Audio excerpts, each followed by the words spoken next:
Jaya Radha Madhava Kunja Bihari. Jaya Radha Madhava Kunja Bihari. Jaya Radha Madhava Kunja Bihari. Jaya Radha Madhava Kunja Bihari. Gopi Jana Vallabha Girivardhari. Gopi Jana Vallabha Girivardhari. Gopi Jana Vallabha Girivardhari. Gopi Jana Vallabha Girivardhari. Yashodanandana Brajajanarandana.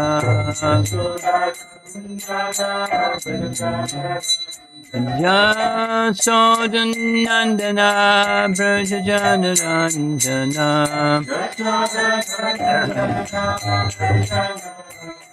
Yamuna Tiravana Jadi Yamuna Tiravana Jadi Jaya Radha Madhava Kunja Bihari. Jaya Radha Madhava Kunja Bihari. Jaya Radha Madhava Kunja Bihari. Madhava Kunja Bihari. Gopi Jana Vallabha Girivardhari. Gopi Jana Vallabha Girivardhari. Gopi Jana Vallabha Girivardhari. Gopi Jana Vallabha Girivardhari. Yashodanandana Brajajanarandana. Yashodanandana Brajajanarandana. Brajajana Yamuna Tiravana Jadi Yamuna Tiravana Jadi Jaya Radha Kunja Bihari. Madhava Kunja Bihari. Jaya Radha Madhava Kunja Bihari.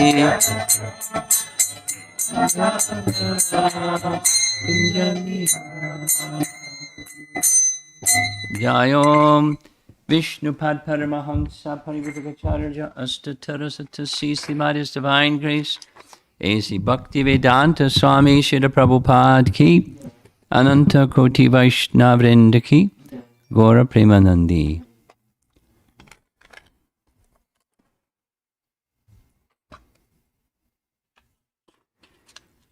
Somebody in this neighborhood must be feeding the deer because they're out back again. You are feeding. Did they say thank you? They wagged their tails. That was snack. Okay. They're back again. Om Namo Bhagavate Vasudevaya.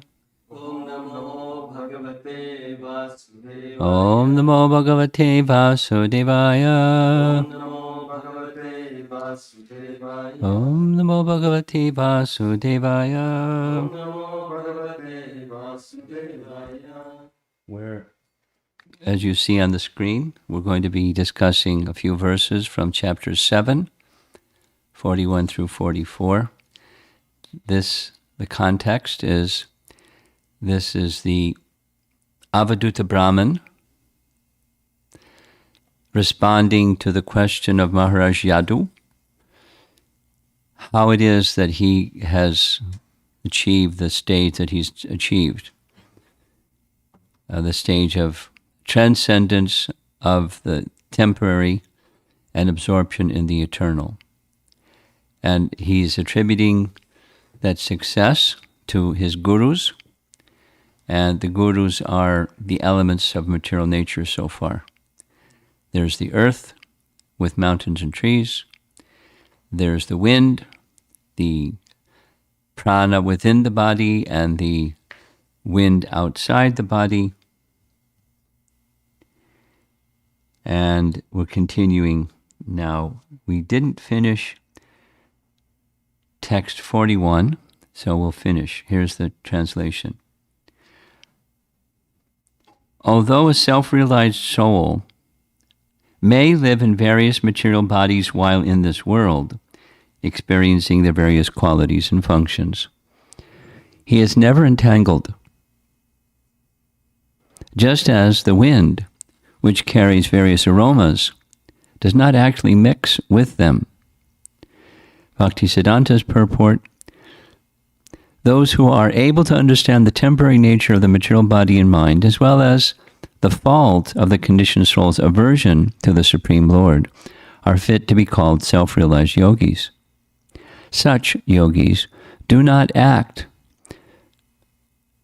to being driven by the three modes of material nature, nor do they become entangled in activities that are pleasing to the body and mind, as the wind carries aromas but is not affected by any particular aroma, giving up its own nature. Similarly, the self-realized soul engages in the service of the Lord while accepting the necessities of the body without attachment. In this way, he remains free from the results of activities performed by his gross and subtle bodies. And Vishwanath's commentary is short. One should learn from the air that one should remain unattached to the qualities of the body. The air does not mix with good or bad fragrance, though it is aware of them by contacting them. Though the yogi is aware of his contact with the qualities of the body, he is not those qualities, because he sees that the Atma is different from them. So we read that verse yesterday, and we didn't finish the commentary. So now text 42 takes the same idea and bumps it up a little bit. By realization of himself as spirit. So this is the Brahmabhuta stage. That's what we know from Bhagavad Gita. Brahmabhuta prasanatma nasochati nakangsati. So the phrase here is Brahma Atma Bhavena. Same meaning essentially, self-realization. Realizing the Atma. Brahma Atma Bhavena.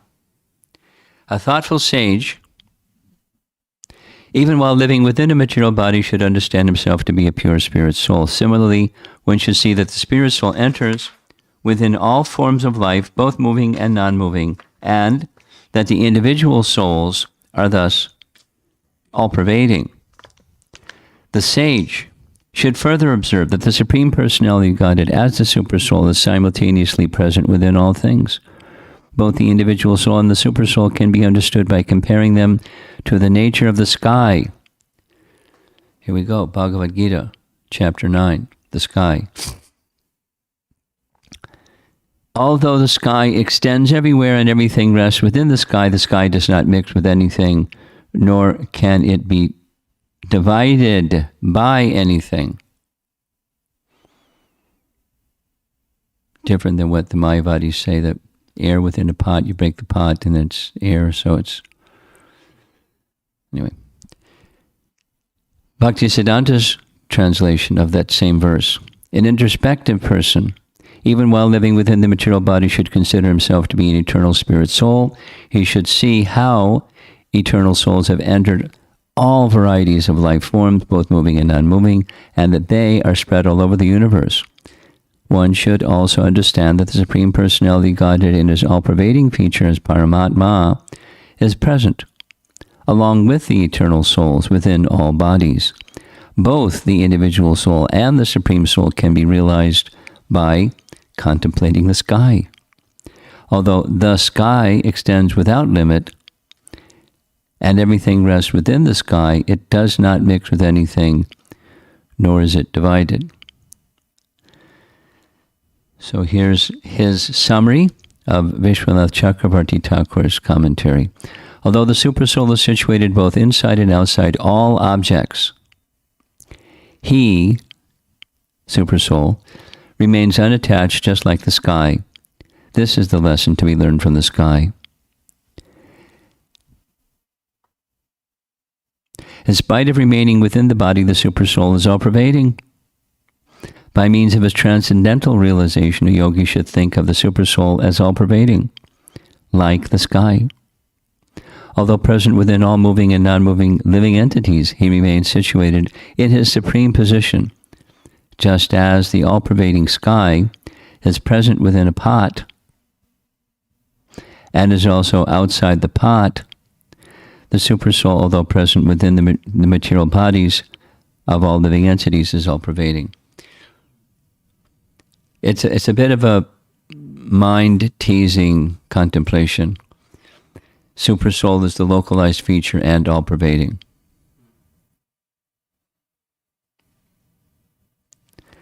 And that's a whole discussion. The Supreme Personality of Godhead reconciles or is the reposing place of all opposite qualities. Within him is this and that at the same time. He harmonizes all opposites, and must, because if not, then he's not the Supreme. Anyway, that's a nice long topic. So Vishnu sometimes means all-pervading, and Vishnu sometimes means localized, and they're at the same time.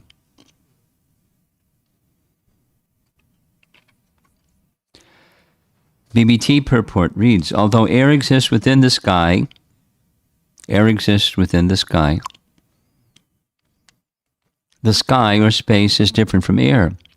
Even in the absence of air, space or sky is present. All material objects are situated within space or within the vast material sky. But the sky remains undivided. And although accommodating all objects, never actually mixes with anything. In the same way, one can understand the situation of both the individual soul and the supersoul. The individual soul is all-pervading. It's because they're plural. Because there are innumerable jivatmas, which enter within all things. Yet, as confirmed by the Vedic literature, each individual Atma remains infinitesimal.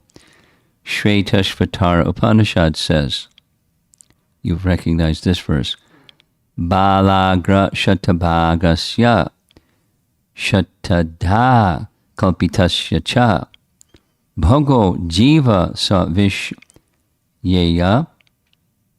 It should be vishyeya. This font doesn't work well with the printer. Sa cha nantaya kalpate. When the upper portion of a hair is divided into 100 parts, and again each such part is further divided into 100 parts, each such part is the measurement of the dimension of the spirit soul. Bhagavatam says similarly, quoted in Chaitanya Charitamrita without the Sanskrit, there are innumerable particles of spiritual atoms which are measured as 1/10,000th the upper portion of the hair. The Supreme Personality of Godhead, however, is all-pervading because he himself is personally present everywhere. The Lord is known as Advaita, or indivisible. Thus, the same unique personality of Godhead exists everywhere, just like the sky, and yet is not attached to anything, although everything is resting within him. The Lord himself has confirmed this analysis of his all-pervasiveness. Here we are, Bhagavad Gita 9:6. Yata kasha stato nityam vayu sarvatrago mahan tata sarvani bhutani matstaniti upadarayaha. As the almighty wind blowing everywhere always rests in ethereal space, know that in the same manner all beings rest in me. Final paragraph. Therefore, although both the jiva soul and the supreme and the super soul are said to be all-pervading, it should be remembered that there are innumerable individual jiva souls, whereas there's only one Supreme Personality of Godhead. The Lord is always supreme, and one who is actually a thoughtful sage never doubts the supreme position of the Lord. Bhakti Siddhanta. Purport. There is always difference between the constitutional characteristics of an object and its unconstitutional characteristics. Persons who are acquainted with the science of the self never support the argument that the material body is the self. A self-realized soul never engages in accepting or rejecting material objects. He has no intention of either expanding his material enjoyment or minimizing it. Because the living entities are simultaneously one with and different from the Lord, they, living entities, also possess the quality of all-pervasiveness. Similarly, if the concept of achintya bheda is accepted, it can be understood that the living entities simultaneously possess both the possibility for aversion to the Lord and eternal service to the Lord. By directly or indirectly attaining knowledge of the self, one also realizes his self to be separate from the material objects he sees, such as the sky, which is present both inside and outside a pot. The natural characteristics of an object are realized by observing its interaction with other objects, both directly and indirectly. Directly means sense perception, indirectly means by logic and inference. And text 42, this is Vishwanath's commentary on text 42. The yogi should meditate on Paramatma, spreading everywhere and undivided as the medium called Brahman in all moving and non-moving beings, inside and outside, similar to ether. Paragraph. Seeing the ether, one learns, this guy, one learns that though Paramatma is inside and outside everything, he is not attached to anything. This is explained in 2 verses. So we're also going to go to the next verse. The yogi should meditate with intelligence on Paramatma, who is like ether, pervading everywhere inside and outside. Paramatma is undivided, spreading everything as connecting medium in the form of Brahman in all moving and non-moving beings, just as ether, though pervading everywhere, does not mix with the pot or other objects and does not become divided.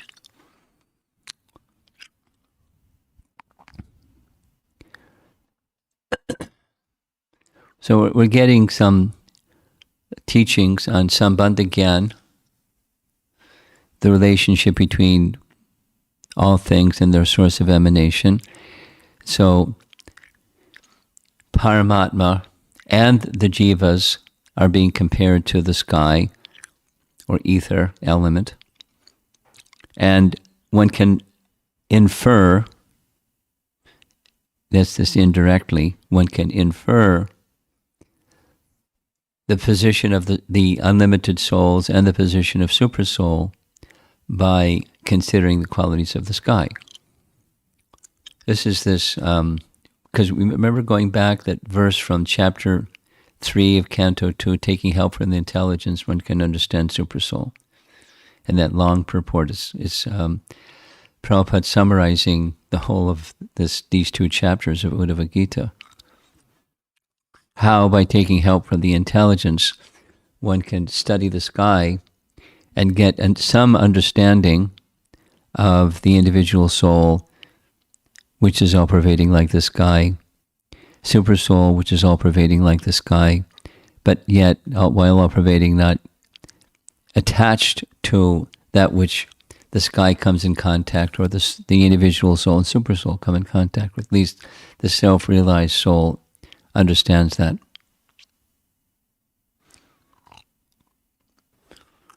Let's see what the next verse says. Okay, we're with the mighty wind again. Although the mighty wind blows clouds and storms across the sky is never implicated or affected by these activities. Similarly, the spirit soul is not actually changed or affected by contact with the material nature.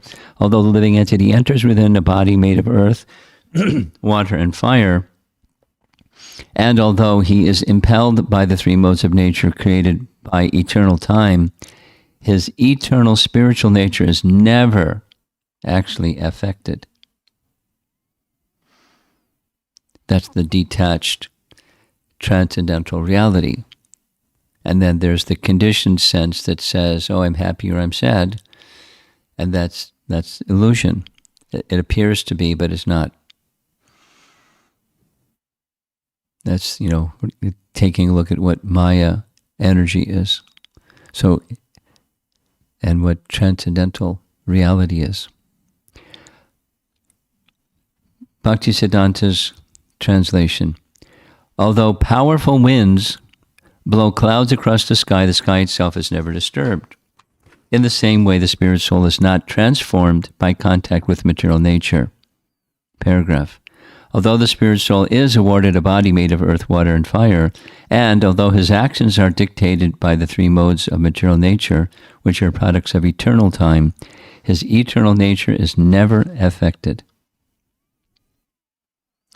And a really short summary of Vishwanath's commentary by Bhaktisiddhanta. Just as the sky remains aloof despite the presence of clouds being driven by the mighty wind, the spirit soul is always aloof from the material body made of fire, water, earth, and so on, which was created by the material time. And kind of long-winded BBT purport.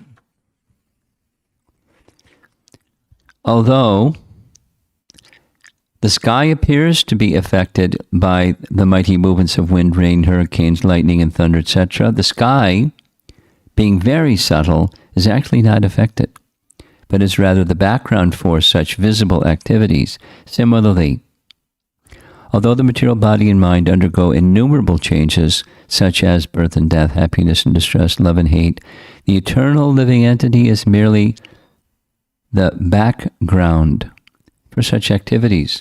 The spirit soul, being most subtle, is not actually affected, only due to misidentification with the superficial activities of the body and mind does the soul undergo terrible distress within the material world. That's the medium for suffering. That's going to come up later. A whole chapter on that one. What's the cause of suffering? The Avanti Brahman. It's the mind.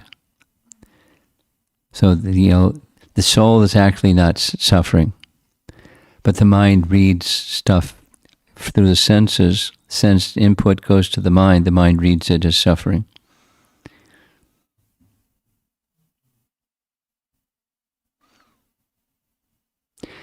The mechanistic science says it differently. The mechanistic science, Sariputta discusses this. They say there is no such thing as pain or pleasure. It's just C cells are firing. He has a little video. A man hits his thumb with a hammer while he's trying to hammer a nail, and he misses. The nail hits his thumb, and he goes, ouch. So C cells are firing. There's a denial of consciousness. There's no such thing. All there is mechanistic functions. Mechanistic science speaks like that. They reject the conscious experience. It's just a chemical, biochemical event.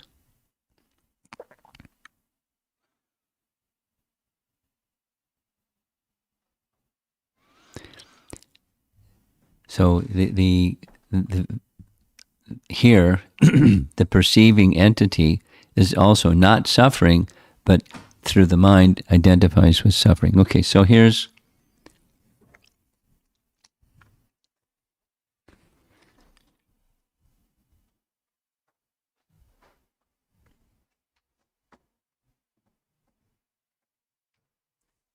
okay.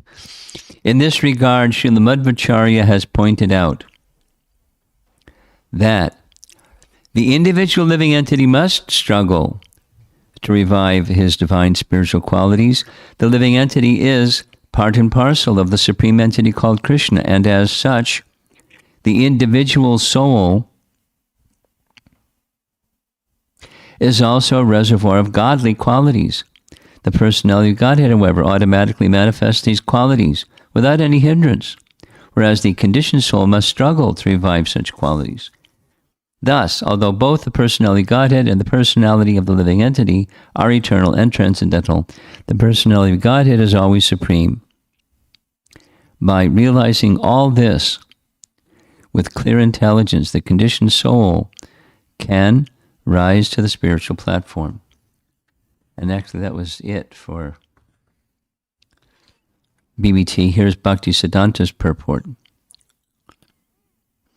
As clouds hover throughout the sky, being driven by the wind, the sky does not mix with the clouds, even though they appear so. Similarly, although the gross and subtle bodies seem merged with the spirit soul is always distinct from them. Paragraph.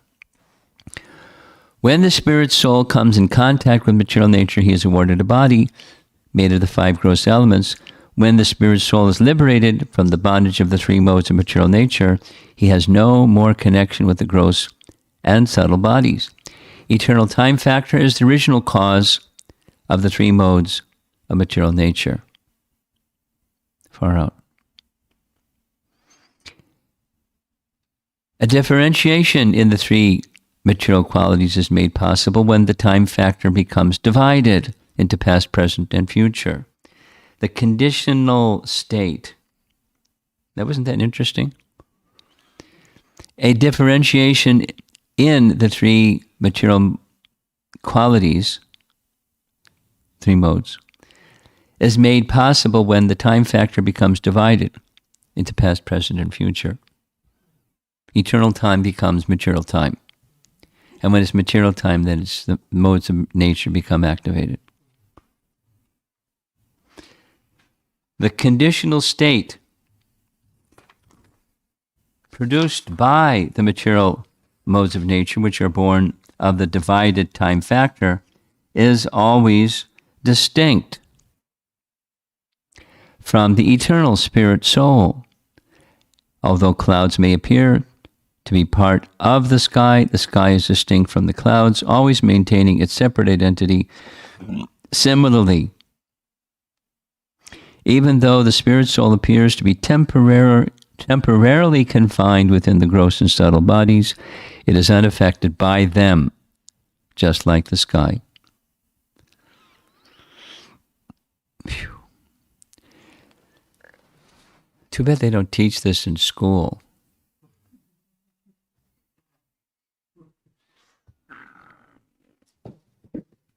Self-realization isn't so important. Vishwanath writes, short, just as ether is not touched by clouds blown by the wind, the jiva is not touched by the body made of fire, water, and earth by time.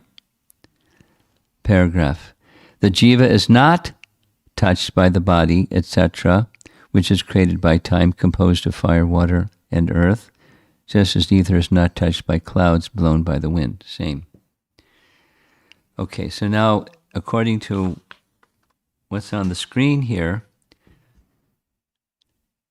take a deep breath, because we're going to just touch on the next. It moves into water. Text 44.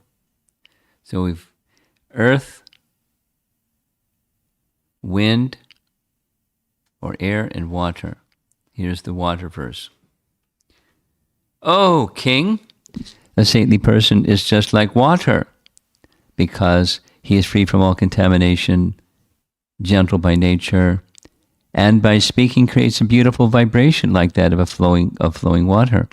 Just by seeing, touching, or hearing such a saintly person, the living entity is purified, just as one is cleansed by contact with pure water.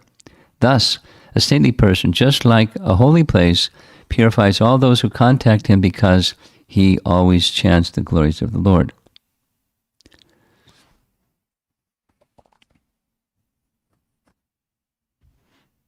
Kirtanai.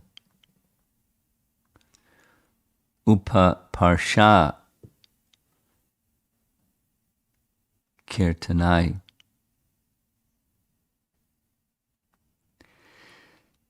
And Bhaktisiddhanta's translation, O king, a saintly person is naturally pure, free from all contaminations, well-behaved, and a benefactor of all human beings. Just by seeing, touching, or hearing such an exalted soul, one is purified just as one is cleansed by bathing with pure water. A saintly person, like a holy place of pilgrimage, purifies all those who meet him, because he is always engaged in chanting the glories of the Lord. And the BBT purport. The word apam, apa means water. Apam mitram. Mitra means friend. So the words apa mitram, just like water, can also read aghan mitram, which means that a saintly person purifies all living entities by accepting them as mitram, or his personal friends, and saves them from their sinful reactions, agat. The conditioned living entity falsely identifies with his gross material body and subtle mind, and thus falls from the platform of spiritual knowledge. A conditioned living being is always lusty for material sense gratification, and if he does not acquire it, he becomes angry. Sometimes he is so obsessed with fear of losing his material gratification that he enters a stage approaching madness. Paragraph. Final paragraph. A saintly person, however, is like pure water, free from all contamination and capable of purifying all things. Just as pure water is transparent, a saintly person transparently manifests the personality of Godhead within his heart. Such love of Godhead is the reservoir of all happiness.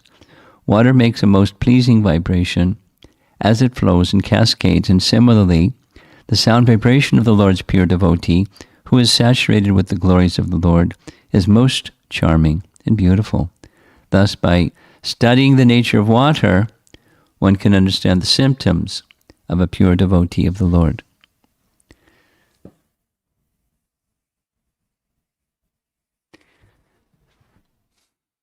Many times Prabhupada used the expression that an entity or an object is understood by its symptoms. And commonly he would use, I take it, he would use examples of chemistry because he was a chemist. So when you mix sulfuric acid with soda, acid and a base, there's a reaction. And then he would say, and how do you know, is it pure? And then you know by the symptoms, the crystal and the taste and how it reacts with other things. Then you know it's pure, then you can use it.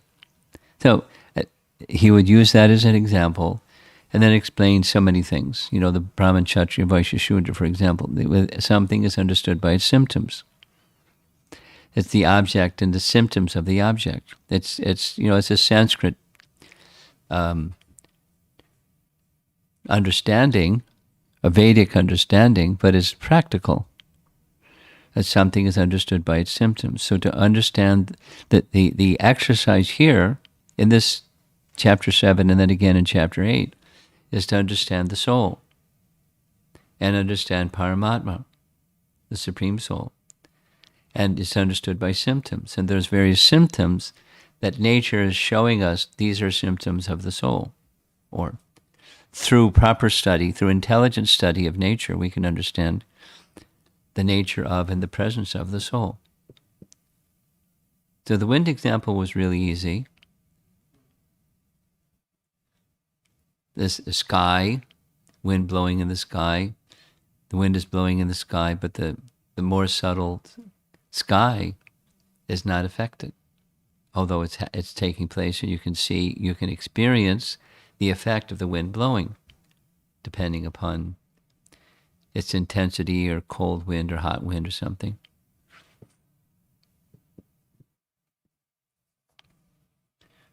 One time I stayed in Mayapur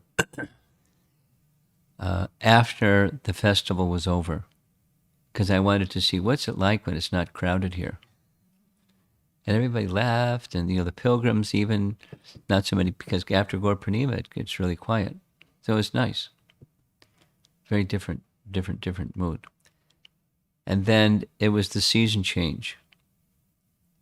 And the season change comes with, in comes the warm air, so then you get intense winds. Like the buildings are going to blow over. And then sometimes it's hail, not rain, but hail. And then the next thing is the wind that blows is not cooling anymore. It's hot. It's like opening your oven and you stand in front of the oven. It's not cooling. Although air is rushing out of the oven, it's hot air. So you can feel, pleasure, displeasure. You can feel what it is. But there's something that's unchanging, and that's the sky within which the wind is blowing the clouds or blowing whatever it's blowing. But there's something that's unchanging, and through that kind of intelligent analysis, one can understand the unchanging and all-pervasiveness of souls and the Supreme Soul. Of course, it's taking help from Scripture, because otherwise one wouldn't even know about the soul or the Supreme Soul. So this is, one more time, this is Gyan Mishra Bhakti. The goal is to be connected with the personality of Godhead through loving service. But to distinguish the Supreme Lord, whom one may want to serve, that it's some knowledge is required. What's that object that's other than a material object? That's the Supreme Lord or the individual soul. That's the process of self-realization. Without detachment from the temporary, one isn't going to be able to perceive what's beyond the temporary, because if you're attached to the temporary. So some detachment, Gyan Vairagya, is needed. Okay, so now we're going to some nice illustrations to illustrate these verses. This is text 42. All material objects are situated within space or within the vast material sky, but the sky remains undivided and, although accommodating all objects, never actually mixes with anything. In the same way, one can understand the situation of both the individual soul and the supersoul. It's a nice country scene somewhere. Perhaps Europe. Somewhere. And text 44, which we began. A saintly person, however, is like pure water, free from contamination and capable of purifying all things. Just as pure water is transparent, a saintly person transparently manifests the personality of Godhead within his heart. Such love of Godhead is the reservoir of all happiness. Water makes most pleasing vibration when it flows and cascades. And similarly, the sound vibration of the Lord's pure devotee, who is saturated with the glories of the Lord, is most charming and beautiful. It's a nice example. Sometimes for Vastu people recommend you put a water fountain over there on that side of the house. And, whether the Vastu guy knows what he's doing or not, the sound of the trickling of water is a pleasing sound. It's not a disturbing sound. Very soothing, pleasing sound. So the movement of water is like the movement of the speech of a saintly person. So that's it for the presentation. It's 12 minutes after 8. And we had some questions from yesterday evening. Let's start with that and see if the people online want to send something in.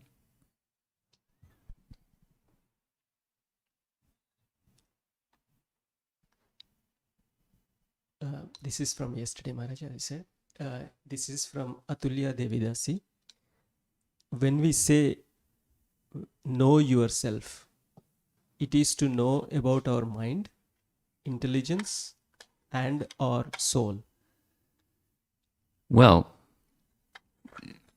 the question is right on topic. The coverings of the soul are resting upon the soul, because just like the shirt is resting upon the body, which is resting upon the soul. So the know yourself means to know the soul.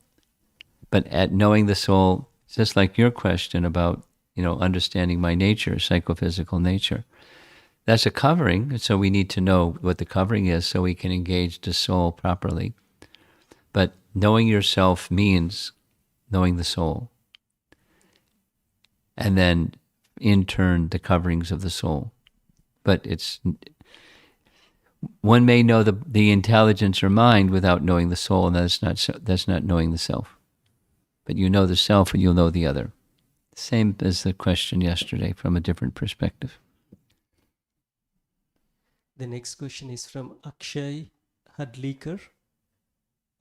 Could you please give some practical tips on counteracting pride, especially pride coming from devotional services / opportunities? Is this being amplified? Can they hear it?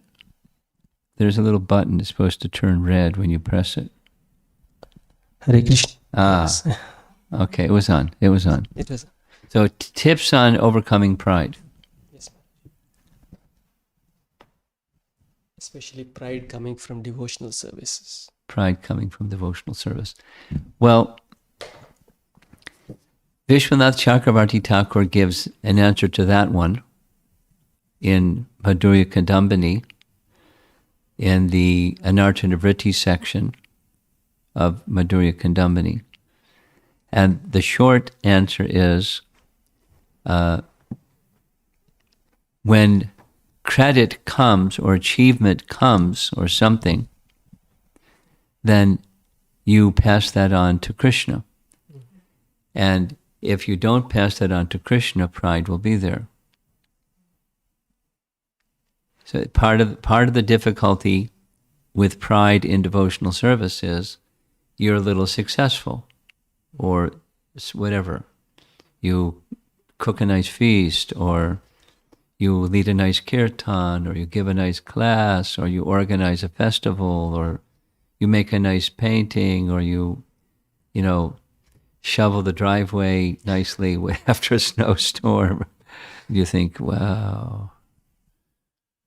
If you take credit for something, then its pride will stick to you.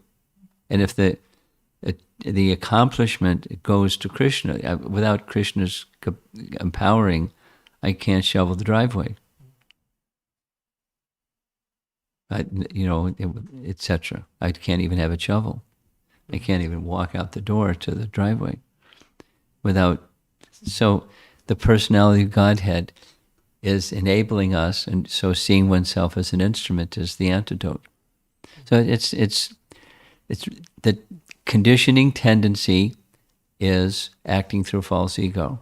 The antidote is to false ego, which generates pride, is transferring any quality or character or ability or achievement or something to the source, to Krishna, through bhakti. Bhakti counters pride.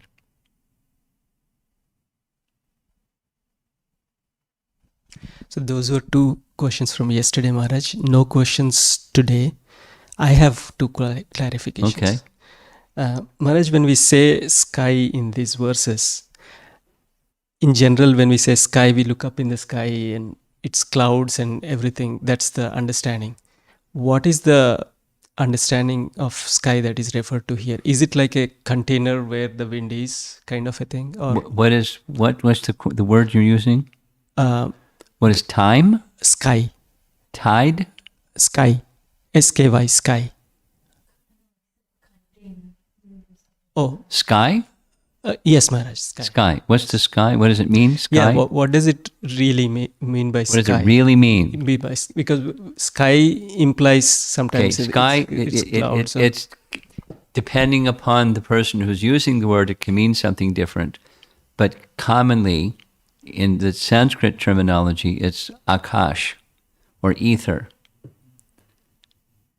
Different from, so when we look up in the sky, we're seeing air, not ether, because ether is more subtle. It's the air is within the sky, but it's so the sky is the container, the subtle. That's what sky is. It's ether element, or akash. Like space. Do we understand it like space? And within that space, but space, space can be like there's some space between this house and that house back there. There's space, but so it's ether. Within that space, there's stuff. Okay. It's here's 8th grade science. Our science teacher, I remember his name. I remember the experiment he put on. He had this big table, where he could conduct experiments. Big, thick, black. I don't know, like it wasn't marble, but some really, really, really hard material. So he put on top of that table. It spread out the whole width of the room. This is called the bell jar. He put it on the table. Said, "What's inside?" We said, "Air." What else? It's maybe some moisture, maybe some particles. So inside is air, water, and earth. Okay, now I'm going to hook up a vacuum pump, and it was really loud. Put a hose on the bell jar, pumped out the air. So now what's inside? And, his answer was nothing. Our answer is that's space, akash. Because the water and the air and the particles, they're resting within akash, space. But you can say space in the bell jar. There's space in the bell jar. Between this wall and that wall of the bell jar is space. But there's stuff in that space. So space can mean different things depending upon the person that's using the term. Or sky.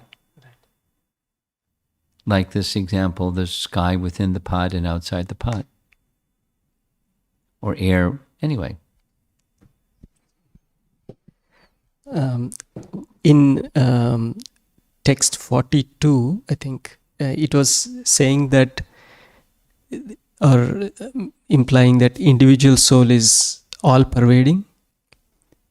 Not the individual soul is not all-pervading. Souls are all-pervading. Okay. Jivatmas, plural. Okay. So it's all souls are pervading. Collectively, means- they're all-pervading. They're everywhere. Sarva gata. One soul is not everywhere. Okay. That's what I missed. Okay.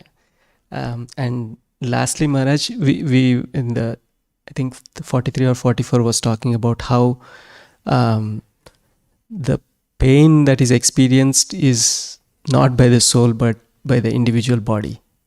Say it again. The pain or pleasure experienced by, It's within the mind. it's within the mind. I'm trying to sing that in like. Okay, think about it. It's like, It's when not on the platform of the soul. That's the point.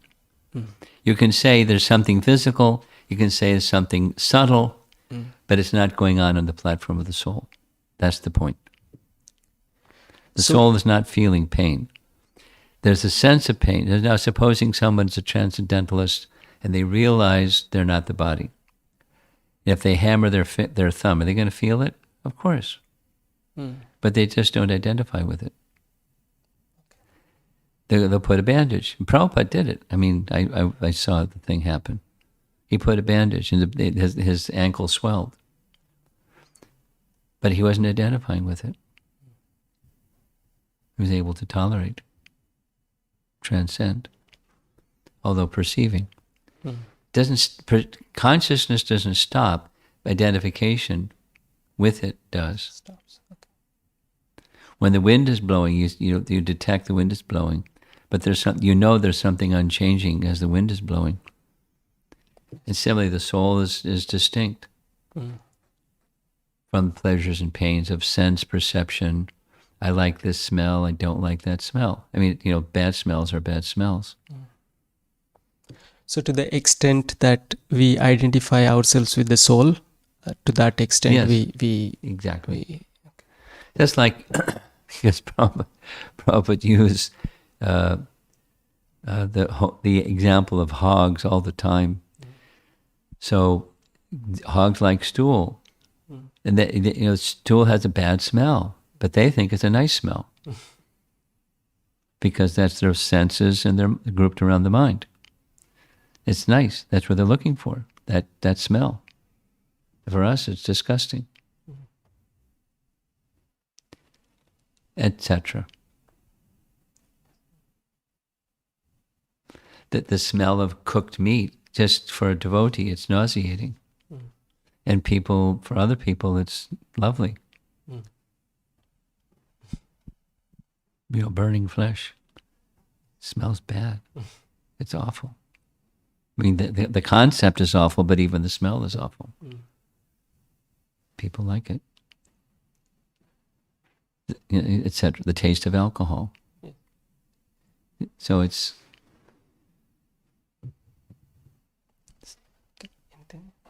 Okay. Maharaj, Hare Krishna Maharaj. Maharaj, this is regarding the offenses. Offenses? Yeah. So when we see, what does the offense exactly mean? Like, it's like when I see something bad happening, even I just looking at that, or is it an offense? Like it's... No. So... If you're discriminating according to Shastra, this is sin and this is not to be done. You're discriminating.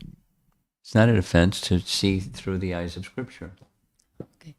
So the offense, like when I see somebody doing something bad and I just, then what exactly then the offense mean? Like, Well, I can disagree. there's what you do with your mind, and there's what you do with your mouth, and what you do with your active senses. The offense is on the platform of the mouth and the active senses. You speak them vilification. No. If somebody, let's say there's child abuse, and you say this is child abuse, and it has to be checked. That's not offense. For example. Okay. I'll just think more. Intention is important. If you contemplate, supposing there's using the example of child abuse. Here's a child abuser. If I start to vilify, the behavior is one thing and the soul is another thing. The behavior is abominable. And persons who are in the authority position must do something about it. That doesn't mean I don't do anything because I'm not in that authority position. You may alert the authority that something needs to be done. Or, at least please examine. So, that's not offense. You bring to the attention of some proper authority, here's some child abuse. At least my understanding, it's the best of my understanding, there's child abuse going on here.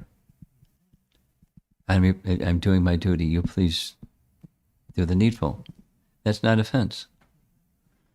But it's supposing you just hold this thing in your mind. So the behavior is bad, but what about the soul? So be careful to make a distinction between behavior and the soul, the covering and the soul that's being covered. And be a well-wisher of that soul that's being covered. Not that I wish them well that they get smashed because what they did is abominable. It's not easy, to be a transcendentalist.